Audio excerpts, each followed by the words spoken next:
Okay class, आज की जो हमारी क्लास है, हमारी लास्ट क्लास जो हुई थी, आई थिंक उसमें हमने प्योर वर्चुअल फंक्शंस की बात की थी। वर्चुअल फंक्शंस और प्योर वर्चुअल फंक्शंस की हमने बात की थी, और I think we started using the word of abstract class, if I am not wrong. Abstract class के वर्ड को शायद हमने यूज़ किया था। अगर नहीं भी किया था तो अभी दोबारा हम उसी कंसेप्ट को लेकर चलेंगे, तो हम उसी की कंटिन्यूएशन में चलेंगे और हम उस चीज़ को भी रिवाइज़ करेंगे जो कि हमने लास्ट क्लास में पढ़ी है थोड़ी सी। Let me check the recording. I think yes, it is getting recorded now. So, okay, is there any question, any query regarding all of the things that we have discussed up till now? Any query? अगर कोई आपके जहन में हो तो मुझसे पूछ लें, रफली कोई भी हो सकती है वो क्यूरी, और उसके बाद फिर मैं जो मेरा एजेंडा है क्लास का मैं वो लेकर चलूँगा। Waiting for any Curie.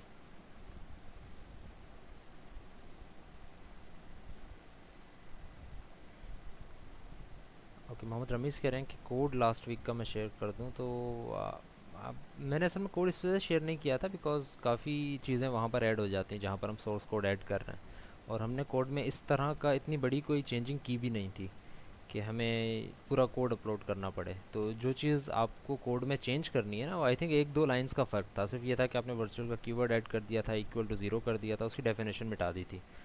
तो ये जो दो चार चीज़ें हैं ये आप वीडियो से देखकर खुद ही अप्लाई कर लें, रादर दैन कि मैं कोड अपलोड करूँ हर दफ़ा। जब छोटी छोटी चीज़ें हैं तो मैं उसके लिए कोड अपलोड नहीं कर रहा हूँ। हाँ, तब मैंने कोड अपलोड किया था जब हमारा पूरा सिनेरियो चेंज हो रहा था, हम नई क्लासेस बना रहे थे, नए फंक्शंस बना रहे थे, कंस्ट्रक्टर्स बना रहे थे, इस तरह की चीज़ें थी। कोशिश करूँगा अगर मुझे टाइम मिला और मेरा कोड भी अगर थोड़ा सा वेरीफाई हो जाए मुझे कि मैंने यही कोड आप लोगों को पढ़ाया था, तो फिर मैं जो है उसको ऐड कर दूँगा। बट आई डोंट थिंक कि आप उसके आश्रय में रहें कि भाई वो कोड अपलोड होगा तो फिर हम पढ़ेंगे। तो वीडियोस आपके पास हैं, वो जो आपके पास रिकॉर्डिंग हुई है उसमें आपको सारा दिखाया गया है कि कौन सी चीज़ कैसे आपने लिखनी है। आप उसको देख के खुद ही एडिट कर लें कोड, इतना तो आप कर सकते हैं, कॉपी पेस्ट तो नहीं करना सारा का सारा।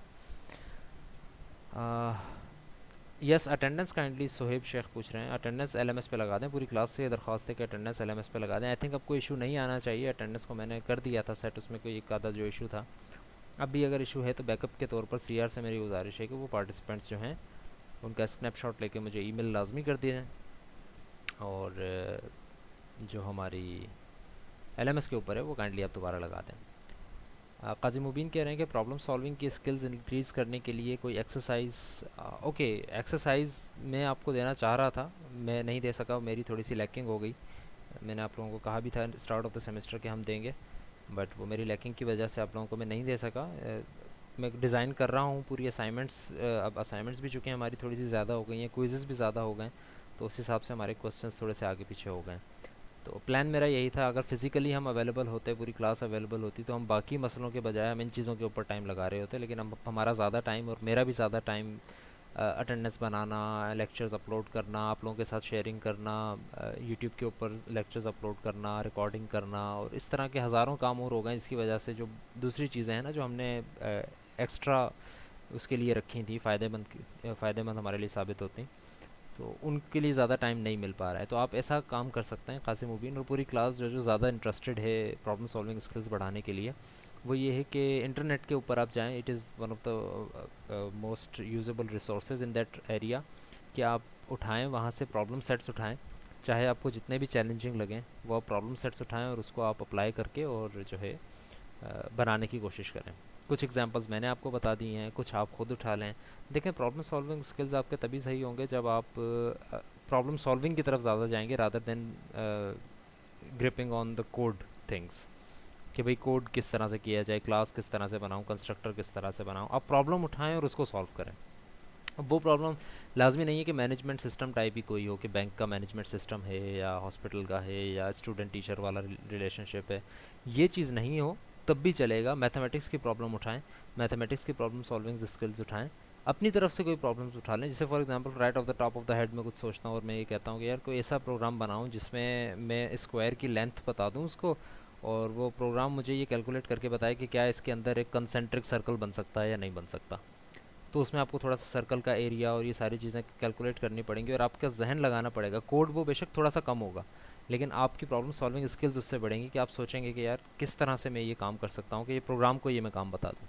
इसी तरह आपके डेली लाइफ में आपके सामने बहुत सारी प्रॉब्लम्स आ रही होंगी। फॉर एग्जांपल आपने कहा कि भाई ये बुक्स हैं मेरे पास, ये मैं शेल्फ में रखना चाह रहा हूँ। अब उसमें आपके जहन में कुछ होता है कि यार आप चाह रहे हो कि जो आपने यूज़ करनी है बुक्स, जो आपकी कोर्स से रिलेटेड है, वो सामने रहें, और जो फॉर एग्जांपल कोई नॉवेल्स वगैरह हैं या इस तरह की जो नॉन करिकुलर बुक्स हैं वो आप चाहते हैं कि निचले शेल्फ में रहें। तो आप ये सोच रहे होते हैं, इसमें काफ़ी टाइम लगाते हैं कि मुझे कौन सी बुक कहाँ रखनी है, कैसे करना है। इस प्रोग्राम को भी आप उसमें डाल दो कि आप अपने उसके ऑब्जेक्ट्स बना लो, और वो उस प्रोग्राम को इस काबिल बना दो कि आप उसमें इनपुट दो कि मेरे पास इतनी ये बुक्स हैं, इतनी ये बुक्स हैं, सही रखने का तरीक़ेकार क्या है। तो इस तरह की काफ़ी आपके जहन में आ सकती हैं, इंटरनेट से आपको मिल सकती हैं। प्रॉब्लम सॉल्विंग की बहुत सारे इश्यूज़ होते हैं जिसको आप सॉल्व कर सकते हैं जो है यूजिंग प्रोग्रामिंग। तो मेरा पहला आपके लिए यही होगा कि आप इंटरनेट की मदद लें। अगर मेरी लेकिन थोड़ी मैं इसको कवर करने की कोशिश करता हूँ, जो कि आई थिंक अब नहीं हो पाएगी क्योंकि हमारे सर पर एग्ज़ाम्स आने वाले हैं, प्रोजेक्ट्स आ जाएंगे, और एक्सरसाइजेस भी हम ज़्यादा कर रहे हैं, असाइनमेंट्स भी ज़्यादा कर रहे हैं, क्विज़ेस भी ज़्यादा कर रहे हैं, तो उस हिसाब से शायद टाइम ना मिल पाए। तो आप इंटरनेट की मदद लें, अगर हुआ तो मैं आप लोगों के साथ भी शेयर कर लूँगा कि ये कुछ प्रॉब्लम्स मेरे जहन में आई हैं, तो ये आप सॉल्व कर लें। मुबशिर आलम कह रहे हैं कि असाइनमेंट 2 का सलूशन, ओके असाइनमेंट 2 का सलूशन एक्चुअली मुझे आप लोगों के साथ शेयर करना था, वो शेयर करना मैं भूल गया। एक्चुअली हुआ ये कि जो गूगल ड्राइव है उसकी मैंने अपने कॉन्फिडेंशियल फ़ोल्डर में अपलोड कर दिया था, but I forgot moving that from my confidential folder to your shared OOP folder. तो वो मैं आपके सामने अभी खोल देता हूँ कि वो क्या चीज़ है, बल्कि मैं अपने लोकल मशीन से ही आप लोगों के सामने, आज क्लास का पहला एजेंडा यही है कि असाइनमेंट 2 के सलूशन के ऊपर हम बात करेंगे। ठीक है, तो वो पूरा टॉपिक है मुबशिर आलम असलम, आपकी उसमें से काफ़ी चीज़ें क्लियर हो जाएंगी और मैं आपके साथ फिर वो सोल्यूशन भी शेयर कर लूँगा। ओके, मोहम्मद रमीज़ ये कह रहे हैं कि जब मैं प्रैक्टिस कर रहा हूँ तो वर्चुअल फंक्शन भी बनाया, फिर भी वो फंक्शन रेक्टेंगल के पॉइंटर, अच्छा हम रेक्टेंगल वाली की बात कर रहे हैं, अच्छा रेक्टेंगल के पॉइंटर जो बनाया था उसका ही फंक्शन कॉल हो रहा है। इवन मैंने स्क्वायर क्लास के ऑब्जेक्ट का एड्रेस पास किया रेक्टेंगल की क्लास के पॉइंटर ऑब्जेक्ट में, फिर भी वो फंक्शन ओवरराइड नहीं हुआ। ओके, देखें ओवरराइड मेरे ख्याल से तभी मेरे ख्याल से जो इशू है आपका वो यही है, ओवरराइड फंक्शन तभी कॉल होगा जब आप उसकी चाइल्ड क्लास से कॉल करेंगे। किसी भी क्लास के अंदर आप पेरेंट क्लास के अंदर चाइल्ड क्लास का एड्रेस डाल सकते हैं, लेकिन जो आपका पॉइंटर है वो पेरेंट क्लास का ही होगा। तो ये मैंने आपको करके भी दिखाया था, आप जब प्रैक्टिस कर रहे हैं तो उसमें कोई इशू होगा, आई थिंक वो नहीं हो पा रहा होगा आपसे, लेकिन मैंने तो आपको ये सारी चीज़ें करके दिखाई हैं। और आई थिंक जो कुछ इश्यूज़ मेरे जहन में आ रहे हैं उनमें right of the top of the head मेरे यही आ रहा है कि हो सकता है कि आपने इंक्लूजन सही ना की हो फाइल्स की, यानी कि आपने जो फाइल इंक्लूड की हो एक्चुअली आपने उसी तरह की दूसरी फाइल भी बनाई हुई हो और उसने उसको इंक्लूड कर दिया हो, वो उसका पेरेंट बन गया हो रादर देन कि आप जिसको कॉल कर रहे हैं उसका बन गया हो। फाइलिंग का इशू आई थिंक हो सकता है। उसके अलावा आई थिंक अगर आपने वर्चुअल लिखा है और ओवर किया है तो ऐसा कोई इशू नहीं आना चाहिए। और अगर आपने जो आपका पॉइंटर है वो पेरेंट के टाइप का है तो कोई इशू नहीं आएगा। हाँ, अगर आपने चाइल्ड का पॉइंटर बना दिया और उसमें आप पेरेंट का एड्रेस डाल रहे हो और फिर ओवरराइट करने की कोशिश कर रहे हो तो दैट इज़ एन एरर, आप ये नहीं कर सकते। पेरेंट के पॉइंटर के अंदर चाइल्ड का एड्रेस आएगा, चाइल्ड के अंदर पेरेंट का एड्रेस नहीं आ सकता। ओके, मुजफ्फर हुसैन कह रहे हैं कि if radius are different then centre of circle then concentric circle can be made. Okay ठीक है, मैं वो एक एग्जांपल मैंने दी थी कि इस तरह की कोई आप छोटी मोटी प्रॉब्लम उठाएं और उसको सॉल्व करने की कोशिश करें। तो जिस तरह से मुजफ्फर हुसैन ये कह रहे हैं कि ऐसा होगा तो ऐसा हो सकता है, तो ये चीज़ कंप्यूटर को सिखाने की कोशिश करें कि यूज़र अगर ये डालेगा तो उसको ये जवाब देना है, यूज़र अगर ये डालेगा तो उसको ये जवाब देना है, और अगर ये डालेगा तो फिर उसको कैलकुलेट करके बताना है कि उसके कंसेंट्रिक सर्कल का एरिया क्या होगा। तो इट्स जस्ट एन एग्जाम्पल, अपनी इस तरफ से कोई भी उठा सकते हैं आप। काजी मुबीन पूछ रहे हैं कि एग्ज़ाम्स किस मेथड से होंगे। एग्ज़ाम्स का मेथडोलॉजी मेरे जहन में जो है एक्चुअली हमारे पास दो चॉइसेस हैं, या तो हम प्रोजेक्ट्स कर रहे होंगे या फिर हम ओपन बुक एग्ज़ाम कर रहे होंगे। So we are still in between both of the things. जैसे एग्जामिनेशन डिपार्टमेंट हमें कहता है कि आपने डिसाइड करके अब बताना है, या फॉर एग्जांपल कोई डेडलाइन मेरे पास आती है तो उससे पहले मैं डिसाइड करके आप लोगों को बता दूंगा कि भाई प्रोजेक्ट होगा या फिर ओपन बुक एग्ज़ाम होगा। I am leaning more towards open book exam because project का अब इतना टाइम भी नहीं होगा हमारे पास कि मैं आपको प्रोजेक्ट दे सकूं, बट फिर भी एक ऑप्शन हमारे पास मौजूद है। तो इन दोनों में से कोई एक चीज़ होगी जो कि आपके 40 मार्क्स ऑफ द फाइनल के लिए एलिजिबल होगी। मोहम्मद रमीज़, हाँ मोहम्मद रमीज़ बिल्कुल सही कह रहे हैं आप, मे बी ये डेव C++ का इशू हो। सी हम चूँकि देखें लैब होती ना, अगर हमारे पास हम फिजिकली प्रेजेंट होते तो आप अपना कोड उठा के लाते, आप मुझे दिखाते और उसी वक्त बैठ के हम प्रॉब्लम सॉल्व भी कर देते हैं, ऑफिस में भी लैब में भी हर जगह। अब बैरियर्स इतने आ गए हैं कि आप मेरे साथ अगर कोड शेयर भी करते हैं ईमेल के ऊपर, तो फिर उस ईमेल को मुझे डाउनलोड करना पड़ेगा और फिर मैं डाउनलोड करके अपनी तरफ से उसका प्रोजेक्ट बनाऊंगा और फिर अपनी मशीन पर चला कर देखूंगा। फिर इशू वही आ जाएगा कि यार मेरी मशीन पर तो चल रहा है, आपके पास पता नहीं क्यों नहीं चल रहा। फिर मेरे ख्याल से बेसिक इशू ये आ जाएगा कि डेव का इशू आ गया, भाई कंपैटिबिलिटी नहीं बन रही। तो मैंने स्टार्टिंग से ये कह रहा हूँ कि आपके पास आज़ादी है, आप कुछ भी करें, लेकिन ऐसे इश्यूज़ फिर आएंगे, तो कोशिश यही करें कि कोड ब्लॉक्स पर ही काम करें, आप कोडिंग पर ही रहें, ताकि आप आईडीई पे डिपेंडेंट ना हो जाएं। तो मे बी मेरे ख्याल से यही इशू होगा कि डेव का इशू हो रहा होगा। तलहा इब्न बशीर कह रहे हैं कि नंबर भी बता, किसी असाइनमेंट के, असाइनमेंट मैंने चेक नहीं किया अभी तक, तो मैं नंबर कैसे बता सकता हूँ। असाइनमेंट चेक होगी तो नंबर आपको बताऊंगा। बहरहाल अब जब हम सोल्यूशन आपके साथ शेयर करेंगे और सोल्यूशन पे डिस्कशन करेंगे तो नंबर आपको वैसे खुद ही पता लग जाएंगे अपने के कितने हैं। एग्ज़ाम से रिलेटेड ही शिराज हुसैन का क्वेश्चन भी है, तो आई एम नॉट श्योर कि एग्ज़ाम किस तरह से होगा। वी हैव टू ऑप्शंस, तो उसके अंदर हम देख लेंगे कि उसमें एमसीक्यूज़ भी हो सकता है, कुछ डाल दें, कुछ और चीज़ें भी डाल दें, या इस तरह की कोई और चीज़ें कर दें। तलहा इब्न बशीर कुछ और पूछना चाह रहे हैं, टाइप करके मुझसे पूछ लें, तो हम फिर अगले एजेंडा की तरफ बढ़ते हैं। That is the solution of assignment number 2। I don't know Mohammed Hamdan Ali, exam कब से होंगे। I don't have the exact date और week, but it should be somewhere around end of the August और स्टार्ट ऑफ द सितंबर। तो हमारे पास 2 से 3 weeks हैं अब सिर्फ, एट बेस्ट। हो सकता है कि थर्ड वीक में एग्ज़ाम हो सकता है, फोर्थ वीक में exam. So I think assignment 2 का सल्यूशन यहाँ पर होगा। अच्छा, सॉल्यूशन खोलने से पहले मैं आप लोगों को एक बात बता दूं, पूरी क्लास ज़रा गौर से सुनेंगे ये बात, कि हमेशा मैं हर जगह यही लिखता हूँ आपको, बल्कि स्पेसिफाई करता हूँ, रादर देन कि सिर्फ लिख दूँ और आपके ऊपर छोड़ दूँ कि आप इससे क्या समझते हैं। मैं स्पेसिफाई करता हूँ हमेशा से ही, चाहे वो पिछले कितने भी कोर्सेज़ मैंने पढ़ाए हों, चाहे आर्टिफिशियल इंटेलिजेंस का हो, चाहे प्रोग्रामिंग फंडामेंटल्स का हो, चाहे जिस किसी का भी हो, मैं असाइनमेंट का सोल्यूशन कोशिश करता हूँ हमेशा दूँ। और उस असाइनमेंट के सोल्यूशन पर मैं हमेशा ये लिखता हूँ कि इट इज़ माई सोल्यूशन। इस सोल्यूशन को स्टैंडर्ड ना समझा जाए, इस सोल्यूशन को ये ना समझा जाए कि ये सोल्यूशन एग्जैक्ट सही सोल्यूशन है और आप लोगों ने बिल्कुल ऐसे ही करना था। और दूसरी बात, सबसे बड़ी बात ये कि इस सोल्यूशन में गलतियाँ भी हो सकती हैं, right. I am not all knowing. Solution मैंने बनाया है, इसका मतलब ये नहीं है कि उसमें कोई गलती नहीं होगी। हो सकता है कि कुछ चीज़ मुझसे मिस हो गई, हो सकता है कि कोई कोड मैंने गलत कर दिया, हो सकता है कि उससे बेहतर सोल्यूशन आपके पास हो सकता है, आपकी पूरी जो है सिनेरियो ही आपने बिल्कुल चेंज करके बनाया हो। तो जब भी आप मेरे सोल्यूशन को देखें, और मैं भी अपने सोल्यूशन को देखकर आपकी मार्किंग नहीं करता, आपके सोल्यूशन को देख के मार्किंग करता हूँ कि आपने सवालात के जवाबात कितने अचीव कर लिए। इट्स नॉट अबाउट कि मैंने अचीव किए थे 10, मैंने अचीव कर लिए हैं 10 चीज़ें मैंने कवर कर ली हैं, आपने 5 किए हैं तो आपके 5 आउट ऑफ 10 होंगे, नहीं।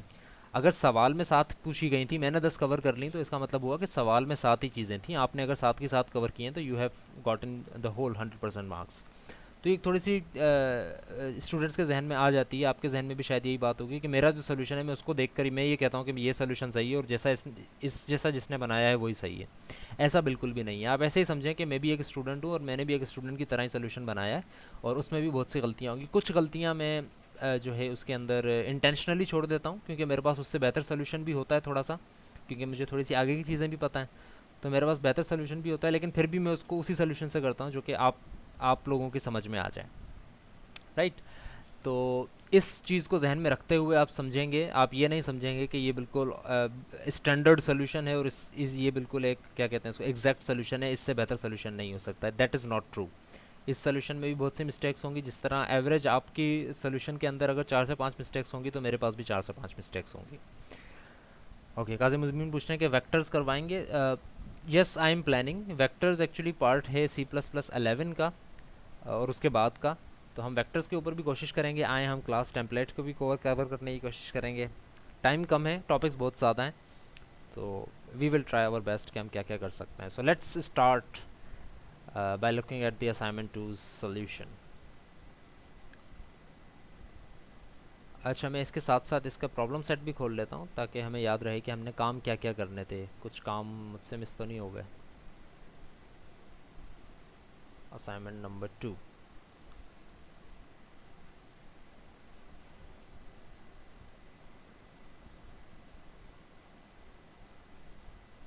क्विज़ देने से पहले एक हफ्ते बता दीजिएगा। अच्छा, लास्ट क्विज़ का तो मुझे अंदाज़ा नहीं है, लेकिन अभी आपका क्विज़ 5th जो होना है वो या तो इसी वीक होगा या फिर नेक्स्ट वीक होगा।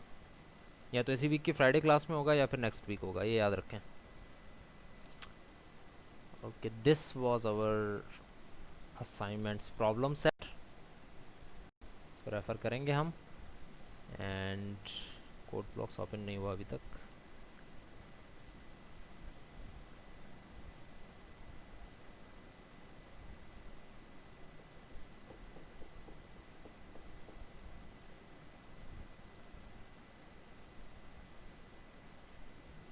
अच्छा, आई एम अज्यूमिंग कि इससे बेहतर सोल्यूशन आप लोगों ने किए हैं, राइट?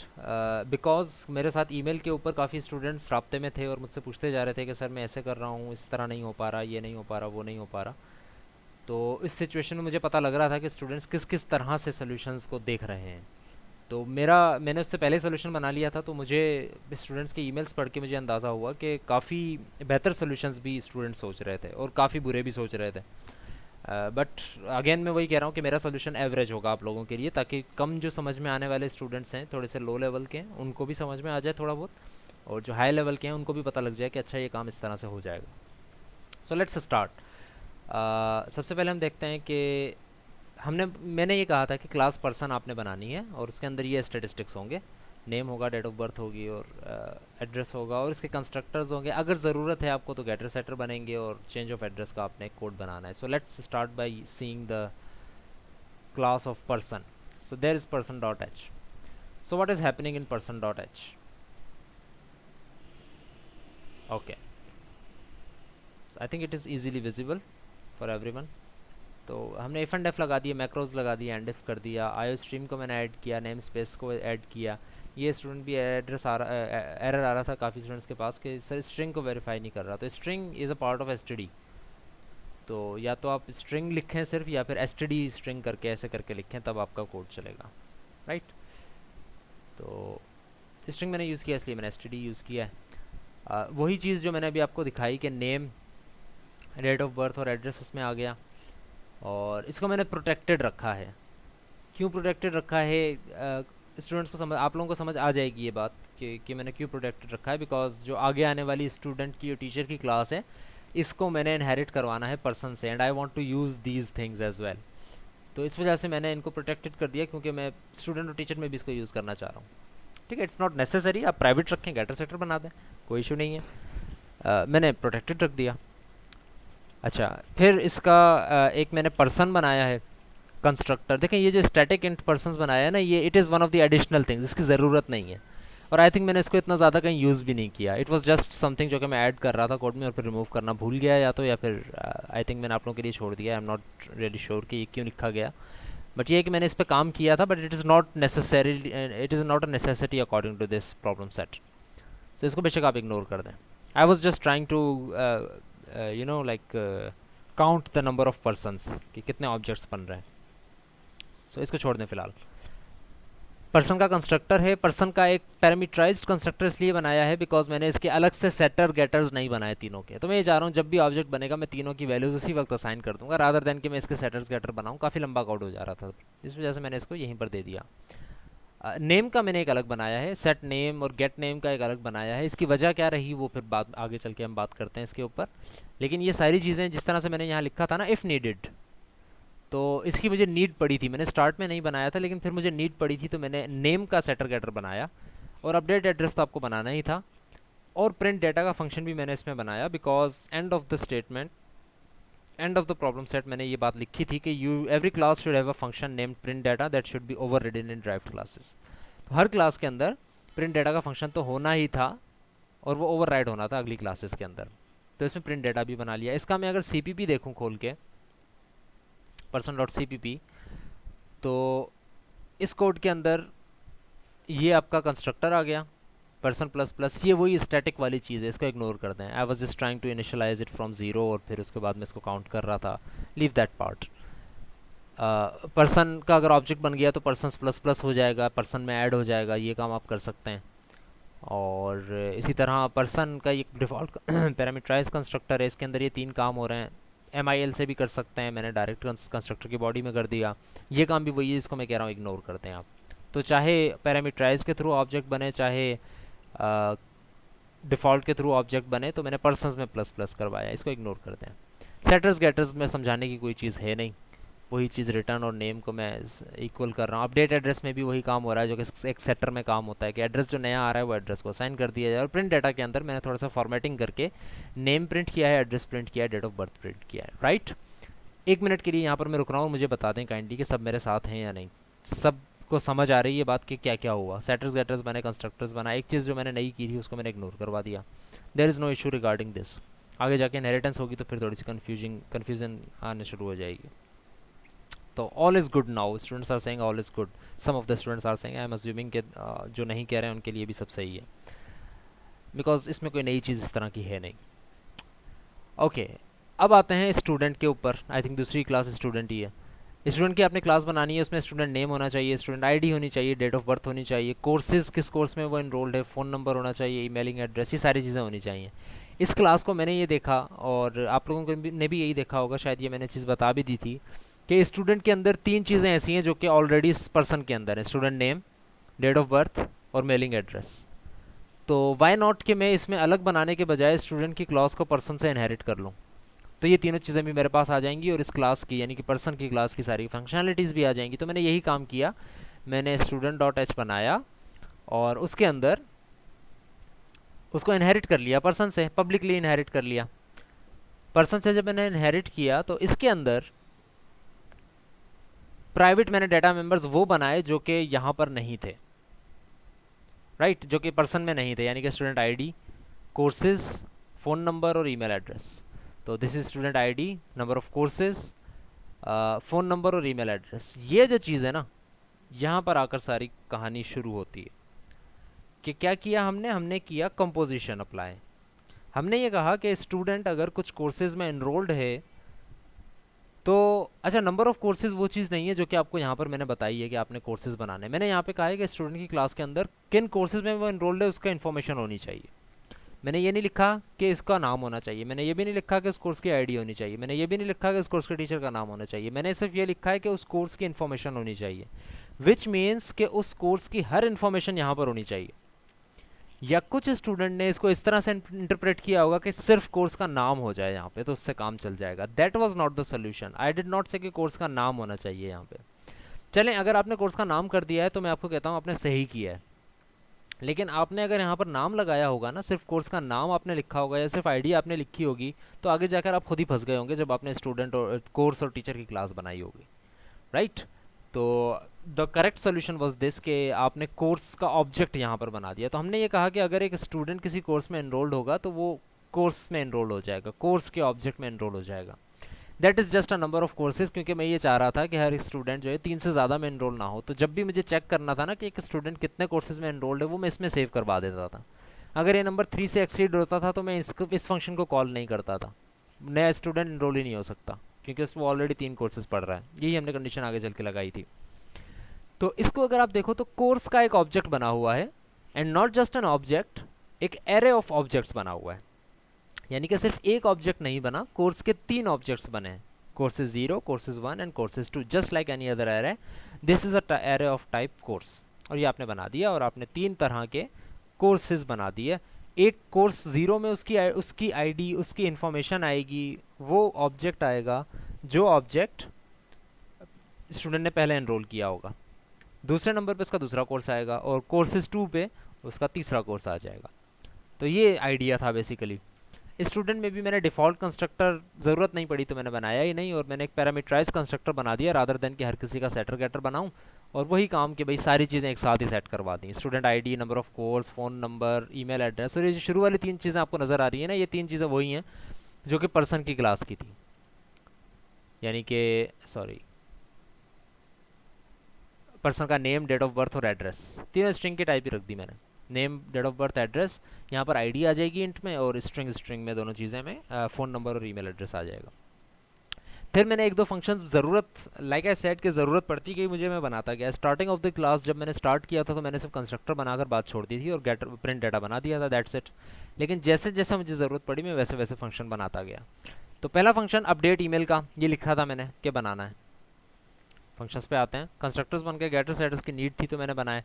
ईमेल एड्रेस का फंक्शन आ गया। अपडेट फ़ोन नंबर का आ गया। इनरोल इन अ कोर्स, ये आखिरी आ गया। इसके बाद जो आपको फंक्शन ज़रा ना, get number of course, set number of course, ये इसी वजह से क्योंकि मुझे नंबर ऑफ कोर्सेज चाहिए थे कुछ जगहों पे, इस वजह से मैंने ये किया। इसी तरह से ये चीज़ भी।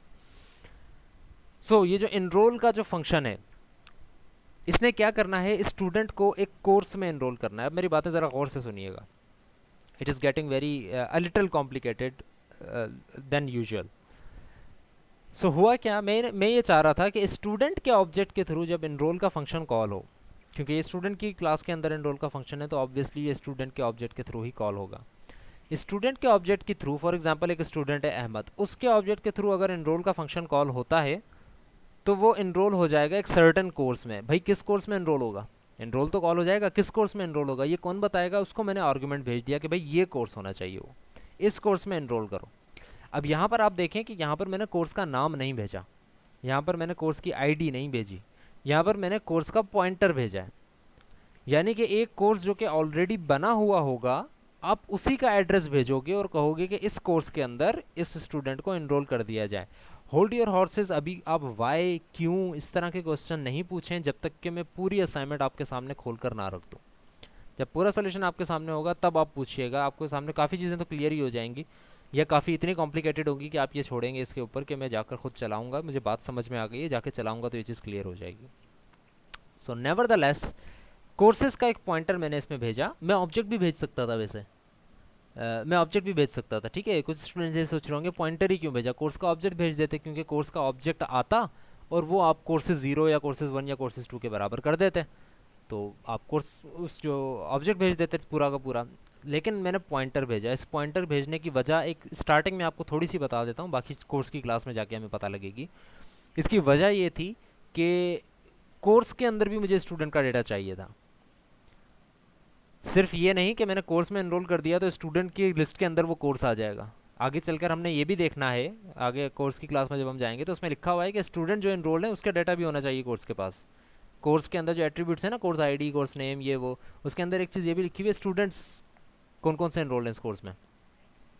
तो जब मुझे उस कोर्स के ऑब्जेक्ट के अंदर भी चीज़ें चेंज करनी है, तो अगर मैं ऑब्जेक्ट भेज देता सिर्फ, तो ये ऑब्जेक्ट की कॉपी बनती यहाँ पे, और ऑब्जेक्ट की कॉपी बनती तो वो कॉपी में चेंजिंग हो जाती, असल कोर्स में चेंजिंग ना होती। इस वजह से मैंने एड्रेस भेजा कि कोर्स जो एक्चुअल कोर्स है उसी के अंदर मैं एडिटिंग भी करना चाह रहा हूँ, साथ साथ स्टूडेंट्स का नंबर भी चेंज करना चाह रहा हूँ, स्टूडेंट का लिस्ट भी चेंज करना चाह रहा हूँ। और उसी तरह प्रिंट डाटा का फंक्शन है, इसमें ज़्यादा डिटेल में नहीं जाएंगे। Get number of courses, set number of courses, और ये एक और ऑब्जेक्ट है, इट इज़ वॉट, ये आप लोग मुझे बताएंगे क्या है ये function.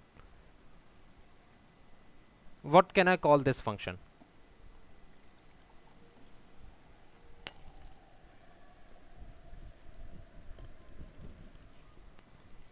Nope, it is not a plus operator overloader. What is मैं बहुत बार ये वर्ड यूज़ कर रहा हूँ, आज की क्लास में काफ़ी दफ़ा यूज़ कर दिया है मैंने ये वर्ड। मैं सिंपल सा सवाल है कि ये फंक्शन क्या है।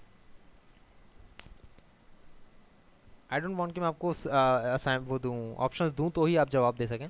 Good, Zeeshan Ali is right on point, it is a getter, it is no other then a getter, right. जिस तरह से ये है ना, int get number of courses, और इसकी पूरी साइंस आपको पता है पीछे के क्या होता है, इसमें रिटर्न कर देते हैं आप वो चीज़ जो कि प्राइवेट होती है, तो आप रिटर्न कर देते हैं तो आप दूसरी क्लासेस में भी एक्सेस कर सकते हैं। तो यही यही काम यहाँ पर हो रहा है।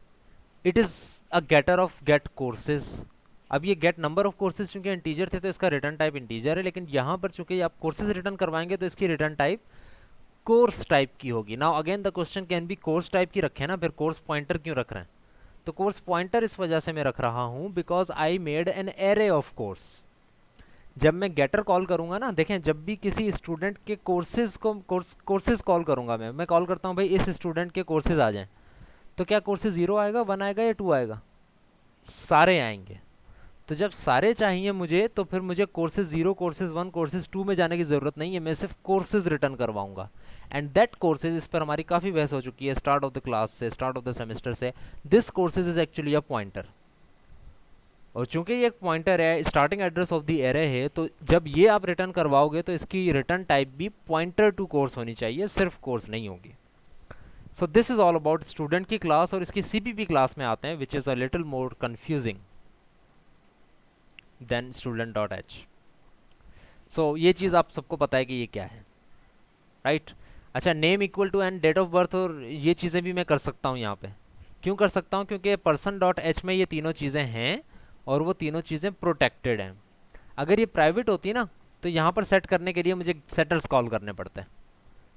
इस वजह से मैंने यहाँ पर प्रोटेक्टेड कर दी थी, ताकि स्टूडेंट की क्लास के अंदर जो है डायरेक्टली मैं इसको असाइन कर सकूँ, जिस तरह मैंने यहाँ किया है। तो there is no important thing in this thing.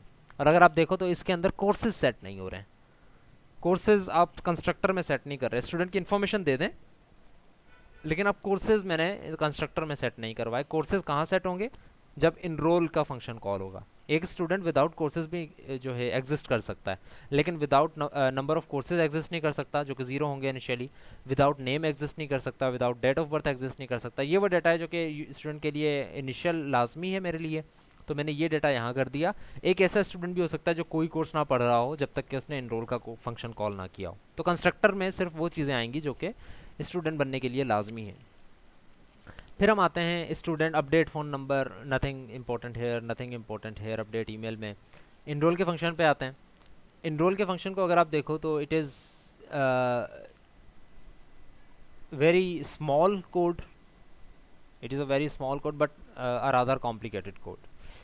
So there are just a few lines, लेकिन इन लाइन्स को आप समझ लें ज़रा गौर से। पहली लाइन ये कह रही है कि attempting to enrol this student, जो भी नाम है उसका, इन दिस कोर्स। अब देखें, ये लाइन मैंने इस वजह से शो करवाई है, इस लाइन की ज़रूरत नहीं थी, मैंने सी आउट इस वजह से करवाई है क्योंकि जब मैं आउटपुट कर रहा हूँ ना, और बहुत सारी चीज़ें आउटपुट हो रही हैं, कोर्सेज में इनरोल भी हो रहे हैं, टीचर्स भी आ रहे हैं, काफ़ी चीज़ें ऐड हो रही हैं, तो I was unable to differentiate between कि ये फंक्शन से पहले कॉल की प्रिंटिंग है या फंक्शन के बाद कॉल की प्रिंटिंग है। तो मैंने ये कहा कि जब भी स्टूडेंट को इनरोल या कोई चीज़ चेंज होने वाली होगी ना, तो उसके शुरू में मैं ये प्रिंट कर दूंगा कि भाई अटैम्प्ट ये हो रहा है अभी फ़िलहाल, अगर हो गया तो अगली लाइन सक्सेसफुल आ जाएगी, अगर नहीं हुआ तो अगली लाइन जो है वो अनसक्सेसफुल आ जाएगी, मुझे पता लग जाएगा कि ये फंक्शन कॉल हो चुका है। सो मैंने कहा कि भाई ये स्टूडेंट एनरोल होना चाह रहा है इस कोर्स में। अब मुझे बताएं कि ये कोर्स नेम में लेकर नहीं आया था। मैंने क्या किया था, जिस तरह से भी मैंने थोड़ी देर पहले आप लोगों को एलाबोरेट करके बताया कि मैं कोर्स का पॉइंटर लेकर आया था इस क्लास के अंदर। तो जब मैं कोर्स का पॉइंटर लेकर आऊँगा तो मैं जब एरो गेट कोर्स नेम करूँगा तो ऑब्वियसली मेरे पास इसका कोर्स नेम आ जाएगा। वो कोर्स जो कि आपने इनरोल कॉल करते हुए यहाँ पर जिसका एड्रेस भेजा, उस कोर्स का नेम यहाँ पर प्रिंट हो जाएगा कि भाई इस स्टूडेंट को इस कोर्स नेम के अंदर मैं इनरोल करने की कोशिश कर रहा हूँ, इट इज़ प्रोसेसिंग। और फिर मैं ये चेक कर रहा हूँ कि अगर नंबर ऑफ कोर्सेज 3 है, यानी स्टूडेंट ऑलरेडी 3 कोर्सेज में इनरोल्ड है, तो मैं प्रिंट करवा रहा हूँ enrol can not enrol in more courses, that's it, ख़त्म बात। लेकिन अगर ऐसा नहीं है, एल्स के नंबर ऑफ कोर्सेज 3 नहीं है, राइट, लेस देन 3 मैंने चेक नहीं किया क्योंकि मेरा 3 से ऊपर कभी जा ही नहीं सकता। मैंने कोडिंग इस तरह से की है कि मैं 3 से ऊपर कभी जा ही नहीं सकता नंबर ऑफ कोर्सेज, तो मैंने एल्स में लिख दिया सिर्फ। अगर ऐसा है तो ये 3 काम हो जाएं, ये सिर्फ 3 काम है और इनसे कोर्सेज में एनरोल हो जाएगा स्टूडेंट। सबसे पहला काम, सी से increase number of students enrol, यानी कि नंबर ऑफ स्टूडेंट्स इनरोल जो है उनको प्लस प्लस करवाऊंगा ना। रिमेंबर कि ये नंबर ऑफ कोर्सेज नहीं है, नंबर ऑफ कोर्सेज ये है। जब एक स्टूडेंट इनरोल हो रहा है तो जो कोर्स का है ना, कोर्स में मैंने इनरोल कर जितने स्टूडेंट्स इनरोल हैं उन स्टूडेंट्स के नंबर मैंने कोर्स की क्लास के अंदर भी सेव किया हुआ है। तो सबसे पहला काम मैं ये कर रहा हूँ कि जिस कोर्स में स्टूडेंट इनरोल होने के लिए अहल हो गया है हब, उस कोर्स के नंबर ऑफ स्टूडेंट्स अगर पहले 17 थे तो अब 18 हो जाएं। ये उसका सिर्फ इंक्रीजिंग का एक वो है फंक्शन, कोर्स के अंदर जितने स्टूडेंट्स इनरोल्ड हैं। मैंने नाम भी थोड़ा मीनिंगफुल रखने की कोशिश की है, तो अगर आप देखें यहाँ पर तो आपको क्लियरली पता हो जाएगा। Course, C for course, course आ रहा है यहाँ पे, कोर्स के increase number of students enrolled, तो जितने भी स्टूडेंट्स इनरोल्ड हैं उनका एक नंबर बढ़ जाएगा।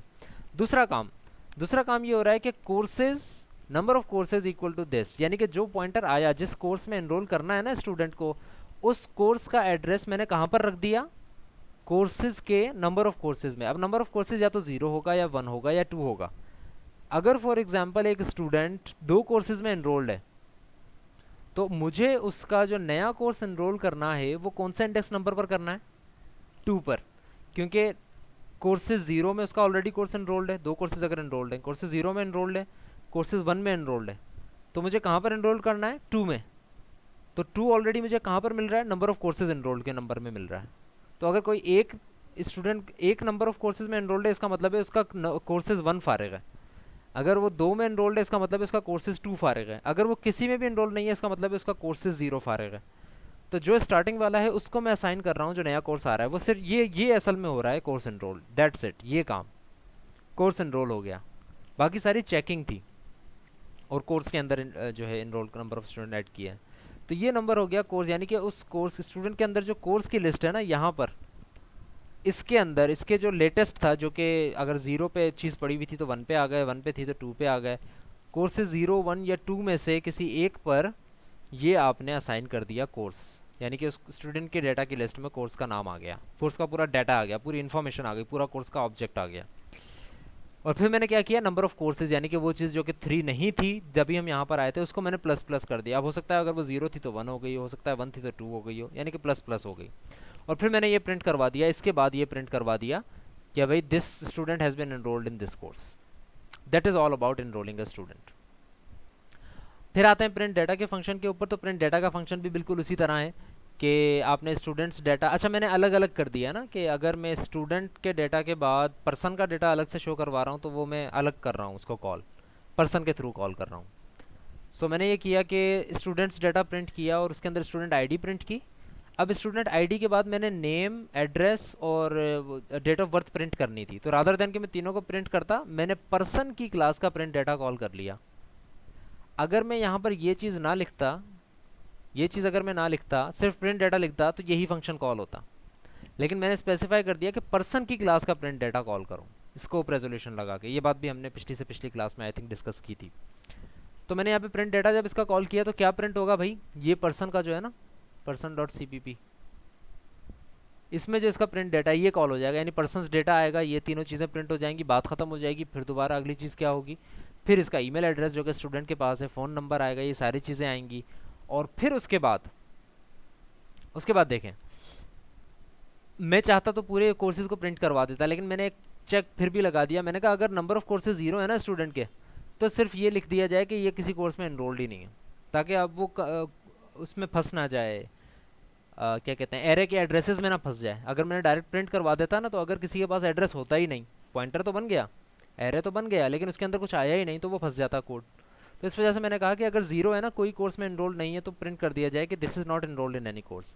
अगर ऐसा नहीं है, यानी कि किसी एक कोर्स में भी एनरोल्ड है, तो ये सारी कहानी की है, यानी कि वाइल का एक लूप लगाया है, 2 दफ़ा चलेगा, जितनी दफ़ा भी चलेगा जितने कोर्सेज में एनरोल्ड है, और उस कोर्स का कोर्स कोड और कोर्स नाम जो है वो मैंने प्रिंट करवा दिया। सिर्फ कोर्स नाम भी आप प्रिंट करवा सकते हैं, कोर्स कोड भी प्रिंट करवा सकते हैं, ये सारी चीज़ें यहाँ प्रिंट हो गई। ये स्टूडेंट का प्रिंट डाटा यहाँ से यहाँ तक आ गया। इसको मैं अगर मिनिमाइज़ करता हूँ और अगली चीज़ें देखते हैं, तो वो सारी चीज़ें वही हैं जो कि हम ऑलरेडी देख चुके हैं, नंबर ऑफ कोर्सेज, नाम, और ये भी वो गेटर जो कि मैं भी आपको बता रहा था कुछ देर पहले कि it is just a getter. Return courses मैंने कर दिया। अब कोर्सेज चूंकि एक पॉइंटर है, इस वजह से मुझे इसकी return type pointer to the course रखनी पड़ी। ओके, ये बात हो गई स्टूडेंट की। बिल्कुल इसी तरह टीचर की क्लास बनी हुई है, और टीचर को अगर आप देखें तो इट इज़ मोर और लेस द सेम थिंग। इसकी डिटेल में मैं हर दफ़ा नहीं जाऊँगा, वही चीज़ें हैं। देखें, टीचर की क्लास भी पर्सन से इनहेरिट हुई, टीचर आईडी बनी, ये चीज़ बनी, ये चीज़ बनी। इसमें कोर्सेज 2 रखे मैंने, बिकॉज मैंने कहा था कि एक टीचर 2 कोर्सेज पढ़ा सकता है, 2 से ज़्यादा नहीं। नंबर ऑफ कोर्सेज इसके भी आ गए, क्योंकि मुझे चेक रखना है, 2 से ज़्यादा ना पढ़ा सके। टीचर का डिफ़ॉल्ट भी बनाना पड़ा मुझे, कंस्ट्रक्टर पैरामीटराइज भी मैंने बना दिया। ऐड कोर्स मैंने किया, तो रिमेंबर कि ये जो ऐड कोर्स हो रहा है ना टीचर का, टीचर की प्रोफाइल के अंदर कोर्स ऐड हो रहा है। अगेन, कोर्स का नाम ऐड नहीं हो रहा, सिर्फ कोर्स का कोड ऐड नहीं हो रहा, पूरा कोर्स ऐड हो रहा है। तो जब कोर्स ऐड होगा तो ये बिल्कुल वही फंक्शन है जो कि स्टूडेंट की क्लास के अंदर इनरोल का फंक्शन था। इनरोल करें ये वाला कोर्स, स्टूडेंट को इनरोल कर दें इस कोर्स में, या इस टीचर को ऐड कर दें कोर्स इसकी प्रोफाइल में, ये वाला कोर्स। इसी तरह रिमूव कोर्स का भी ऑप्शन है कि भाई ये कोर्स रिमूव कर दिया जाए टीचर की प्रोफाइल में से। कोर्स की इन्फॉर्मेशन आएगी, फिर हम देखेंगे कि ये कोर्स है हमारे पास या नहीं, और हम उसको डिलीट कर देंगे। ओके, इसी तरह इनरोल स्टूडेंट। अच्छा, इनरोल स्टूडेंट के कोर्स अगर कोड को देखें तो एक थोड़ी सी आपको बात समझ में आएगी कि टीचर के पास ये प्रिविलेज है कि वो किसी स्टूडेंट को अपने कोर्स में इनरोल कर सकता है, ठीक है, अपने या किसी और कोर्स में भी इनरोल कर सकता है। तो अगर वो इनरोल स्टूडेंट करना चाहता है, तो टीचर के पास तो इन्फॉर्मेशन सिर्फ टीचर की है ना। अब टीचर के पास अपनी इन्फॉर्मेशन होना लाजमी नहीं है सिर्फ स्टूडेंट को इनरोल करने के लिए, उसको 2 इन्फॉर्मेशन चाहिए, एक स्टूडेंट चाहिए, स्टूडेंट की इन्फॉर्मेशन, और एक कोर्स की इन्फॉर्मेशन चाहिए। तो ये दोनों इन्फॉर्मेशन इसको चाहिए, तो ये इनरोल कर देगा। ये फंक्शन बिल्कुल उसी तरह काम करेगा जिस तरह इनरोल का फंक्शन काम करता है स्टूडेंट का, क्योंकि आपने इनरोल तो स्टूडेंट को ही करना है ना, बस आप कॉल यहाँ से कर रहे हो कि टीचर का ऑब्जेक्ट भी कॉल कर सकता है। इसी तरह इसका प्रिंट डेटा है, and there are 2 getters for number of courses.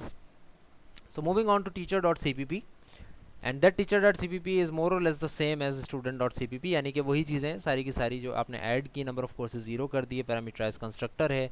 Add course को अगर आप देखें तो it is same, it is more और less the same thing that is enrolled. Enrol का फंक्शन भी बिल्कुल यही था, यानी कि अटैम्प्ट किया आपने कि भाई इसको मैं इस कोर्स में इनरोल करना चाह रहा हूँ, यानी कि टीचर को ऐड करना चाह रहा हूँ, नॉट इनरोल, असाइन। और नंबर ऑफ कोर्सेज अगर 2 हैं तो भाई और टीचर नहीं ले सकता ये कोर्स। और अगर ऐसा नहीं है तो कोर्सेज के अंदर जो नया कोर्स आया है वो इस टीचर के कोर्सेज लिस्ट में ऐड कर दिया जाए, उसके नंबर बढ़ा दिए जाएँ, यानी कि नंबर ऑफ कोर्सेज बढ़ जाएंगे। अगर टीचर 1 पढ़ा रहा था तो अब 2 पढ़ाने लग जाएगा, और फिर ये प्रिंट कर दिया जाए कि this teacher course now teaches this course. ठीक है, ये बात हो गई।